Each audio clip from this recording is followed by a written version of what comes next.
അത് ഈ കൈരളിയുടെയും ദേശാഭിമാനിയുടെയും ഒരു നെറേറ്റീവാണ്. മനസ്സിലായല്ലോ. വിമർശനം ഉന്നയിക്കുന്നവര് നരേന്ദ്രമോദി പറയുന്നത് ദേശവിരുദ്ധരാണെന്നാണ്. ഇവിടെ സംഖ്യയാണെന്ന് പറഞ്ഞിട്ട് കാര്യമില്ല. ഏറ്റവും നല്ല RSS ഏജന്റ് എന്ന് വെച്ചാൽ പിണറായി വിജയനാണ്. കേരളം മസ്കറ്റ് റോഡിൽ ആരും അറിയാതെ തന്റെ കാറ് മാറ്റിയിട്ട് വേറെ കാറിൽ പോയി RSS നേതാക്കളുമായി ചർച്ച ചെയ്തത് VD സതീശനല്ല, പിണറായി വിജയനാണ്. 1977 RSS പിന്തുണയോടുകൂടി നിയമസഭയിലേക്ക് ജയിച്ചു വന്നത് VD സതീശനല്ല, പിണറായി വിജയനാണ്. മനസ്സിലായല്ലോ.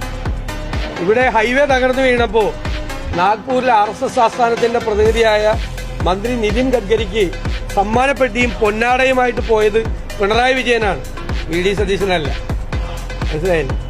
RSS EDയെയും CBIയെയും ഭയന്ന് പേടിച്ച് വരച്ച് നിൽക്കുന്ന ആള് VD സതീശനല്ല, പിണറായി വിജയനാണ്. നിർമ്മലാ സീതാരാമനുമായി പുട്ടും കടലയും കഴിക്കാൻ പോയപ്പോൾ ഗവർണറെ കൂടെ കൂട്ടിയത് ഞാനല്ല, പിണറായി വിജയനാണ്. അത് എഴുതിയാൽ മതി, നാളെ കൈരളിയിൽ റിപ്പോർട്ട് ചെയ്താൽ മതി.